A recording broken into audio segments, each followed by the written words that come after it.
മാന്യപ്രേക്ഷകർക്ക് എൻ്റെ പ്രണാമം. കഴിഞ്ഞ കുറേ ദിവസങ്ങളായിട്ട് SNDPയുടെ ആരാധ്യനായ നേതാവ്, ചങ്കൂറ്റമുള്ള നേതാവ് എന്നെല്ലാവരും അംഗീകരിക്കുന്ന ശ്രീ വെള്ളാപ്പള്ളി നടേശനും ആത്മാഭിമാനത്തോടുകൂടി ചങ്കൂറ്റത്തോടുകൂടി പ്രതികരിക്കുന്ന NSSന് ചൈതന്യവും ആത്മവിശ്വാസവും പകർന്ന general secretary G. Sukumaran Nair അവരുടെ അതിശക്തമായ വാക്കുകൾ ന്യൂനപക്ഷ പ്രീണനത്തിനെതിരെയും മന്ത്രിമാരുടെ ന്യൂനപക്ഷങ്ങൾക്ക് വേണ്ടിയിട്ടുള്ള പ്രവർത്തനങ്ങളുടെ അനന്തമായ നിര ഇങ്ങനെ നിരത്തിക്കൊണ്ടും ഹൈന്ദവ ജനതയ്ക്കെതിരെ മുഖ്യമന്ത്രി ഉൾപ്പെടെയുള്ളവർ ചെയ്ത പല കാര്യങ്ങളെയും വെട്ടിത്തുറന്ന് പച്ചയ്ക്ക് രണ്ടുപേരും വിളിച്ചു പറയുകയുണ്ടായി. ഇപ്പോഴും അവർ പറയുന്നുണ്ട്. യഥാർത്ഥത്തിൽ ഹൈന്ദവ ജനതയുടെ ആത്മാഭിമാനത്തിൻ്റെ ഉണർവ് അത് ഇവരുടെ രണ്ടുപേരുടെയും പ്രതികരണത്തിൽ വളരെയധികം വ്യക്തമാണ്. ഈഴവ സമുദായത്തിന് വേണ്ടി ഈ ഇത്രയും കാലം ഭരിച്ച ഇടതുപക്ഷമോ വലതുപക്ഷമോ ഒന്നും ചെയ്തിട്ടില്ലെന്നും എല്ലാം ചെയ്തത് എണ്ണി എണ്ണി മുസ്ലിങ്ങൾക്കും ക്രിസ്ത്യാനികൾക്കും എത്രയാണെന്നും വെള്ളാപ്പള്ളി നടേശൻ വിവരിക്കുകയുണ്ടായി. അതുപോലെ G. സുകുമാരൻ നായരും NSS മുമ്പോട്ട് വെച്ച ഒരു ആവശ്യം പോലും ഉമ്മൻചാണ്ടി സർക്കാർ അംഗീകരിച്ചിട്ടില്ല, സ്വീകരിച്ചിട്ടില്ല എന്നും പറയുകയുണ്ടായി. ഇലക്ഷൻ എടുക്കുമ്പോൾ ഇവർ രണ്ടുപേരും അവരവരുടെ ആസ്ഥാനങ്ങളിൽ വന്ന് വോട്ട് അഭ്യർത്ഥിക്കുകയും പഴയ പ്രധാനമന്ത്രിയും സോണിയാഗാന്ധിയും ഉൾപ്പെടെ പലരും കേരളത്തിൽ വരുമ്പോൾ NSSനെയും SNDPയെയും മാറി പ്രീണിപ്പിക്കുന്ന വിധത്തിലുള്ള വാക്കുകൾ പറയുന്നതിൽ ഒതുക്കുകയാണ് എല്ലാം എന്നും രണ്ടുപേരും പറയുകയുണ്ടായി. ഇതെല്ലാം സത്യത്തിൽ ഹൈന്ദവ ജനതയ്ക്ക് വളരെ വളരെ സന്തോഷം തോന്നുന്ന, ആവേശമുണർത്തുന്ന ഒന്നാണ്. പക്ഷെ ഈ വിമർശനങ്ങൾ കൊണ്ടെല്ലാം അവസാനിക്കുന്നു എന്ന് തോന്നുന്നു. ഒന്ന് ചിന്തിക്കുക. NSSും SNDPയും ഹൈന്ദവ സംഘടനകളും അതിഗഹനമായിട്ട് ചിന്തിക്കുക. ഭാരതത്തിൽ കൽക്കരി പാടങ്ങൾ ലേലം വിളിച്ചപ്പോഴും 3G ലേലം വിളിച്ചപ്പോഴും ഓരോയിടത്തും ഉണ്ടാകുന്ന പ്രശ്നങ്ങളും TPയുടെ വധവും അല്ലെങ്കിൽ ശ്രീകാന്തിൻ്റെ IPLൻ്റെ പ്രോബ്ലവും അല്ലെങ്കിൽ ഏത് തരം ഗ്യാസ് സിലിണ്ടറിൻ്റെ കാര്യവും ഇലക്ട്രിസിറ്റിയുടെ വില കൂട്ടലും പാലിൻ്റെ വില കൂട്ടലും തുടങ്ങി ആഗോള പ്രതിഭാസത്തിൽ നിന്ന് ഈ കൽക്കരി പാടം മുതൽക്ക് റെയിൽവേ കുംഭകോണം മുതൽക്ക് മുല്ലപ്പെരിയാർ മുതൽക്ക് ഈ കേരളത്തിലെ പ്രൈവറ്റ് കോളേജുകളും സ്കൂളുകളും അനുവദിക്കുന്നത് മുതൽക്ക് TPയുടെ വധം മുതൽക്ക് കേരള യാത്ര മുതൽക്ക് ചെറുതും വലുതുമായിട്ടുള്ള കാര്യങ്ങൾ പത്രങ്ങളിൽ നിറഞ്ഞിരിക്കുമ്പോൾ മുസ്ലിം ലീഗിലെ ഒരു മന്ത്രിയും അതിനെക്കുറിച്ച് പ്രതികരിക്കാറില്ല. പത്രങ്ങളിൽ മുഴുവനും മറ്റ് വാർത്തകൾ വരുമ്പോൾ മുസ്ലിം ലീഗിലെ ഓരോ മന്ത്രിയും അവനവൻ്റെ മതത്തിനും മതത്തിലുള്ള സംഘടനകൾക്കും പള്ളികൾക്കും മുസ്ലിം പെൺകുട്ടികൾക്ക് കമ്പ്യൂട്ടർ കൊടുക്കലും പുസ്തകം കൊടുക്കലും അവർക്ക് പുതിയ സ്കൂളുകൾ അനുവദിക്കലും അവരുടെ സ്കൂളിലെ അധ്യാപകർക്ക് ഗവൺമെൻറ് ശമ്പളം കൊടുക്കലും മദ്രസയെ സ്കൂളാക്കി മാറ്റലും മദ്രസയിലുള്ള മൗലവിമാർക്ക് ഒരു ചുക്കും ചുണ്ണാമ്പും അറിയാത്ത അറബി പഠിപ്പിക്കുന്നവർക്ക് ഗവൺമെൻറ് പെൻഷൻ കൊടുക്കലും വഖഫ് ബോർഡിന് പറ്റാവുന്നത്ര സഹായം കൊടുക്കലും ഓരോ ജില്ലാ പഞ്ചായത്തുകളിലും മുസ്ലിം സെക്രട്ടറിമാരെ നിയമിക്കലും വൈസ് ചാൻസലർമാരെയും സിൻഡിക്കേറ്റ് അംഗങ്ങളെയും മുസ്ലിങ്ങളെ കൊണ്ട് കുത്തി നിറയ്ക്കലും അങ്ങനെ മുസ്ലിങ്ങൾക്ക് എന്തെല്ലാം വേണമോ ലോകത്തിലെ ഒരു മുസ്ലിം രാഷ്ട്രം കൊടുക്കുക ചിന്തിക്കുക പോലും ചെയ്യാത്തത് കേരളത്തിലെ 5 മുസ്ലിം ലീഗ് മന്ത്രിമാർ ചെയ്യുന്നുണ്ട്. അവർക്ക് മുല്ലപ്പെരിയാറും ഒരു പ്രശ്നമല്ല, ബാലകൃഷ്ണ പിള്ളയും ഒരു പ്രശ്നമല്ല, ഗണേഷും ഒരു പ്രശ്നമല്ല, ഷിബി ജോണും ഒരു പ്രശ്നമല്ല, അവർക്ക് ഈ കൽക്കരി പാടവും ഒരു പ്രശ്നമല്ല. അതൊന്നും അവർ നോക്കാറില്ല. ആ മുസ്ലിം ലീഗിലെ മന്ത്രിമാരോ നേതാക്കന്മാരോ ഈ നടേശൻ സാറും സുകുമാരൻ നായരും നടേശനും സുകുമാരൻ നായരും പറയുന്നത് പോലെ ഒരക്ഷരം കമന്റ് പറയാറുമില്ല. അവരുടെ കാര്യങ്ങൾ നോക്കാൻ വേണ്ടി 24 മണിക്കൂർ മാറ്റിവെച്ചിരിക്കുന്നു. അവരുടെ നേതാക്കന്മാരിൽ ഒരു നേതാവിൻ്റെ പ്രസ്താവന പോലും പത്രങ്ങളിൽ വരില്ല. അങ്ങനെ മുസ്ലിം ലീഗ് എന്നൊരു സംഘടന ഉണ്ടെന്ന് പോലും ജനങ്ങൾക്കറിയാത്ത വിധത്തിൽ അവരവരുടെ കാര്യങ്ങൾ നേടിക്കൊണ്ടിരിക്കുന്നു. AD 995 മുതൽക്ക് മുഹമ്മദ് ഗസ്നി ഭാരതത്തിലേക്ക് കയറിയത് മുതൽക്ക് മുസ്ലിങ്ങൾ എന്നും ചെയ്തിരുന്നത് അത് തന്നെയാണ്. പുറമെ അവരൊന്നും കാണാതെ അവർക്ക് വേണ്ടത് എല്ലാം അവർ ചെയ്തുകൊണ്ടിരിക്കുന്നു. അതേപോലെ മുസ്ലിം ലീഗ് ഇപ്പോഴും ചെയ്യുന്നു. ഇതിൻ്റെ മറ്റൊരു വശമാണ് കേരള കോൺഗ്രസിലെ മന്ത്രിമാർ. ഒരു പക്ഷേ കേരളത്തിലെ ജനത കേരള കോൺഗ്രസിൽ എത്ര മന്ത്രിമാരുണ്ടെന്നോ അതാരാണെന്നോ പോലും അറിഞ്ഞൂടാ. കാരണം അവരറിയിക്കില്ല. അവർ രണ്ടുപേരും മുസ്ലിം ലീഗ് ആയാലും കേരള കോൺഗ്രസ് ആയാലും അവർ മന്ത്രിമാരായ വ്യക്തികൾക്ക് വേണ്ടിയിട്ടല്ല വാദിക്കാറുള്ളത്. മന്ത്രിമാരായ വ്യക്തികളുടെ വീട്ടിൽ ഭാര്യയും ഭർത്താവും തമ്മിൽ അടിപിടി കൂടുന്നതിനെ കുറിച്ചല്ല ചർച്ച ചെയ്യാറുള്ളത്. മന്ത്രിമാരായ വ്യക്തികളുടെ അച്ഛൻ എത്ര സ്വത്തുണ്ടെന്ന്, അച്ഛനും മകനും തമ്മിലുള്ള വഴക്കിനെ കുറിച്ചിട്ട് അവർ ചർച്ച ചെയ്യാറില്ല. അവര് ക്രിസ്ത്യാനികൾക്ക് ക്രിസ്ത്യൻ മന്ത്രിമാർ എന്തെല്ലാം ചെയ്യുന്നു, അതിന് കർദിനാളും ബിഷപ്പും അച്ഛന്മാരും കന്യാസ്ത്രീകളും കന്യാസ്ത്രീ മഠങ്ങളും സ്കൂളുകളും കോളേജുകളും എങ്ങനെ അനുവദിക്കണം, ഇങ്ങനെയുള്ള കാര്യങ്ങൾ മാത്രം. അടുത്ത കാലത്ത് തൊടുപുഴയിൽ പോയപ്പോൾ മറ്റെല്ലാ സ്കൂളുകൾക്കും 5 വർഷം പ്രവർത്തിച്ചിട്ടുള്ള പരിചയം ഉണ്ടെങ്കിലേ NOC കൊടുക്കുള്ളൂ. ആ പ്രദേശങ്ങളിലെല്ലാം 1-2 വർഷം മാത്രം ആയിട്ടുള്ള സ്കൂളുകൾക്ക് പോലും NOC ഗവൺമെന്റ് കൊടുത്തിട്ടുണ്ട്. എല്ലാം ഈ ക്രിസ്ത്യൻ മന്ത്രിമാർ കോൺഗ്രസിലുള്ളവരായാലും അവർ RSPയിലുള്ളവരായാലും ആ ക്രിസ്ത്യൻ മന്ത്രിമാര് കേരള കോൺഗ്രസിലുള്ളവരായാലും അവരുടെ നിയോജക മണ്ഡലത്തിലെ ക്രിസ്ത്യാനികളുടെ വോട്ട് കൊണ്ട് അടുത്ത പ്രാവശ്യം ജയിക്കാൻ വേണ്ടിയിട്ടുള്ളതെല്ലാം ക്രിസ്ത്യാനികൾക്ക് അവർ ചെയ്യുന്നുണ്ട്. ഹിന്ദു അമ്പലത്തിലെ ഉദ്ഘാടനത്തിനും ഇതേ ക്രിസ്ത്യൻ മന്ത്രിമാർ പോകും. കാരണം ഞങ്ങൾ സെക്കുലർ ആണെന്ന് കാണിക്കാൻ. ഇപ്പോൾ ചില മുസ്ലിം മന്ത്രിമാർ പോകുന്നുണ്ട്. അപ്പൊ ആലോചിച്ച് നോക്കുക, 2 ന്യൂനപക്ഷ സംഘടനകളിലെ മന്ത്രിമാരും പ്രവർത്തകരും വ്യക്തികളെ അല്ല കോൺസെൻട്രേറ്റ് ചെയ്യുന്നത്. അതേ സമയത്ത് സുകുമാരൻ നായരുടെ വീട്ടിലും നാട്ടിലും ചങ്ങനാശ്ശേരിയിലും ഒരു പിള്ളയും ഒരു കുമാറും ഒരു സിനിമാ നടനും വന്ന് തമ്പടിച്ചിരിക്കുക. അവർ ഹിന്ദുക്കളുടെ പ്രതിനിധികളൊന്നും അല്ല. യഥാർത്ഥത്തിൽ കൊട്ടാരക്കരയിലെ സിംഹം എന്നറിയപ്പെടുന്ന പിള്ള പല പ്രഭാഷണത്തിലും പറഞ്ഞിട്ടുണ്ട്, മദനി എനിക്ക് ജനിക്കാതെ പോയ മകനാണെന്ന്. ഈ മുസ്ലിങ്ങളെ മാത്രമാണ് എന്നെ ജയിപ്പിക്കുന്നത് എന്നൊരു 100 വട്ടം അദ്ദേഹം പറഞ്ഞിട്ടുണ്ട്. നായന്മാർക്ക് വേണ്ടിയോ ഹിന്ദുവിന് വേണ്ടിയിട്ടോ ഒന്നും ചെയ്യാത്ത അദ്ദേഹത്തിന് വേണ്ടി എന്തെങ്കിലും ചെയ്യുമ്പോൾ, അദ്ദേഹത്തിൻ്റെ മകന് വേണ്ടി എന്തെങ്കിലും ചെയ്യുമ്പോൾ സുകുമാരൻ നായർ ഓർക്കാം. നായർ സമുദായത്തിന് വേണ്ടി എന്തെങ്കിലും ചെയ്തവരല്ല ഇവര്, അല്ലെങ്കിൽ ഹൈന്ദവ ജനതയ്ക്ക് വേണ്ടി എന്തെങ്കിലും ചെയ്യുന്നവരും അല്ല ഇവര്. സുകുമാരൻ നായരുടെയും വെള്ളാപ്പള്ളിയുടെയും വീട്ടില് ഇടതുപക്ഷക്കാരും KM മാണിയെ പോലെയുള്ളവരും എല്ലാം വന്ന് രാഷ്ട്രീയമല്ലാത്തത് ചർച്ച ചെയ്യുന്നതിൻ്റെ പുറകില് ക്രിസ്ത്യാനികൾക്കും മറ്റുള്ളവർക്കുമുള്ള ഉദ്ദേശം അവരുടെ മതത്തിൻ്റെ കാര്യങ്ങൾ നടത്തുക. ഹിന്ദുക്കളുടെ ആത്മാഭിമാനം ഹിന്ദു ഐക്യവേദിയാണെങ്കിലും വിശ്വ ഹിന്ദു പരിഷത്താണെങ്കിലും റോട്ടിലൂടെ മുദ്രാവാക്യം വിളിച്ചും കുറെ ധർണ നടത്തിയും ഭജന പാടിയും അല്ലെങ്കിൽ വെള്ളാപ്പള്ളി നടേശൻ സാറിനെ പോലെയും സുകുമാരൻ നായരെ പോലെയും പത്രപ്രസ്താവനകൾ ഇറക്കിയും മാത്രമായി തീരുന്നോ എന്നൊരു സംശയം. ഇവിടെ പ്രതിഷേധ പ്രകടനങ്ങളും പത്രപ്രസ്താവനകളും അല്ലെങ്കിൽ എതിർപ്പുകളും ഒന്നുമില്ലാതെ അവനവൻ്റെ കാര്യം നോക്കാൻ ക്രിസ്ത്യൻ മന്ത്രിമാരും മുസ്ലിം മന്ത്രിമാരും അവരുടെ സംഘടനകൾ നിലനിൽക്കുന്നത് എന്നെങ്കിലും ഒന്ന് കണ്ണു തുറന്ന് നോക്കുക.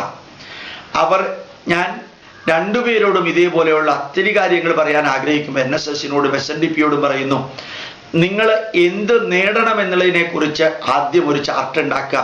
എത്ര സ്കൂൾ വേണം, എത്ര കോളേജ് വേണം, എത്ര കോളേജിന് സപ്പോർട്ട് വേണം, എത്ര സ്കൂളിന് NOC വേണം, നായർ സമുദായത്തിനോ ഹൈന്ദവ സമുദായത്തിനോ എന്തെല്ലാം വേണം, ആ എന്തെല്ലാം വേണം അല്ലെങ്കിൽ ഈഴവ സമുദായത്തിനും അതിൻ്റെ സംഘടനകൾക്കും സ്കൂളുകൾക്കും എന്തെല്ലാം വേണം എന്ന് തീരുമാനിച്ച് 2 വർഷം ആഘോഷിക്കുന്ന ഈ മന്ത്രിസഭയിലെ മന്ത്രിമാരെ കൊണ്ട് അത് അംഗീകരിപ്പിക്കുക. എങ്ങനെയാണോ മുസ്ലിങ്ങൾ അവരുടെ കാര്യം നേടിയെടുക്കുന്നത്, എങ്ങനെയാണോ ക്രിസ്ത്യാനികൾ അവരുടെ കാര്യം നേടിയെടുക്കുന്നത്, അതേപോലെ NSSകാരും SNDPക്കാരും ഹൈന്ദവ ജനതയുടെ കാര്യങ്ങൾ നേടിയെടുക്കാൻ വേണ്ടി മുമ്പോട്ട് വരണം. ഹിന്ദു ഐക്യവേദിക്കാരും വിശ്വ ഹിന്ദു പരിഷത്തുകാരും പ്രഭാഷണം നടത്തുമ്പോൾ ഇന്ന് 1000, 1500, 5000 പേര് വരുന്നുണ്ട്. ആ പ്രഭാഷണത്തോടു കൂടി അത് അവസാനിക്കുകയാണ്. അതുപോലെ തന്നെ ധർണ നടത്താറുണ്ട്. ധർണയോടുകൂടി അത് അവസാനിക്കുകയാണ്.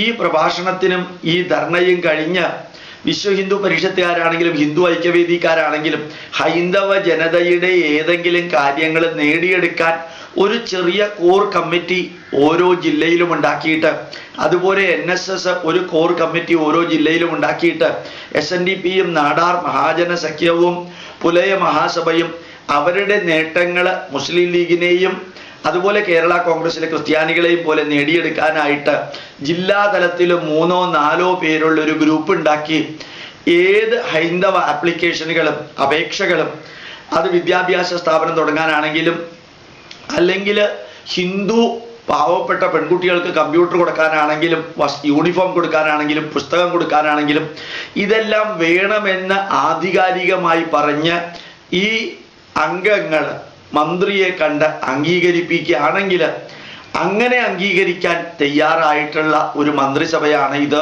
എന്നുകൂടി എനിക്ക് തോന്നുന്നു. കരയുന്ന കുഞ്ഞിനെ പാലുള്ളൂ, ഉറക്കെ കിടന്ന് ഷൗട്ട് ചെയ്തതുകൊണ്ട് കാര്യമില്ല. കുറേ അധികം നിലവിളിച്ചത് കൊണ്ടോ സ്ക്രീം ചെയ്തത് കൊണ്ടോ എന്തെങ്കിലും നേടിയെടുക്കാൻ പറ്റുമെന്ന് തോന്നണില്ല. അതുകൊണ്ട് ഇത്രയും ദിവസം പറഞ്ഞതെല്ലാം പറഞ്ഞു എന്നും പത്രത്തിൽ വന്നു എന്നും മാർക്സിസ്റ്റ് പാർട്ടിക്കാരെ പോലെ ഓരോ നേതാവിനെയും ദിവസവും പത്രത്തിൽ വരുത്തലാണ് ഉദ്ദേശമെങ്കിൽ നടേശൻ സാറും സുകുമാരൻ നായർ സാറും ചെയ്യുന്നത് ശരിയാ. പക്ഷെ നിങ്ങൾ പത്രത്തിൽ നിറഞ്ഞിരിക്കാൻ ആഗ്രഹിക്കുന്നവരല്ലല്ലോ. ആ കസേരയിൽ ഇരിക്കുന്നിടത്തോളം ചെയ്യേണ്ട കാര്യങ്ങൾ ചെയ്യുമ്പോൾ നായർ സമുദായത്തിലും ഹൈന്ദവ സമുദായത്തിനും ഈഴവ സമുദായത്തിനും ഹൈന്ദവ സമുദായത്തിനും വേണ്ട കാര്യങ്ങൾ എന്താണെന്ന് അതാത് യൂണിറ്റുകളിലെ വ്യക്തികളെ കൊണ്ട് അംഗീകരിപ്പിച്ച് അവരുടെ റിക്വസ്റ്റ് ഈ ജില്ലാ തലത്തിലുള്ള കമ്മിറ്റിയിലേക്ക് വന്ന് ആ കമ്മിറ്റിയിലെ അംഗങ്ങൾ ഏത് മന്ത്രിയെ കൊണ്ടാണോ അത് അംഗീകരിപ്പിക്കേണ്ടത് അത് അംഗീകരിപ്പിക്കുന്നതിൻ്റെ ഒരു ലിസ്റ്റ് ഉണ്ടാക്കിയാൽ വളരെ ഗംഭീരമായിരിക്കും. പണ്ട് SNDPയുടെ ഒരു വലിയ മീറ്റിങ്ങിൽ ചേർത്തലയിൽ എനിക്ക് പ്രഭാഷണം നടത്താനുള്ള ഭാഗ്യം കിട്ടിയിരുന്നു.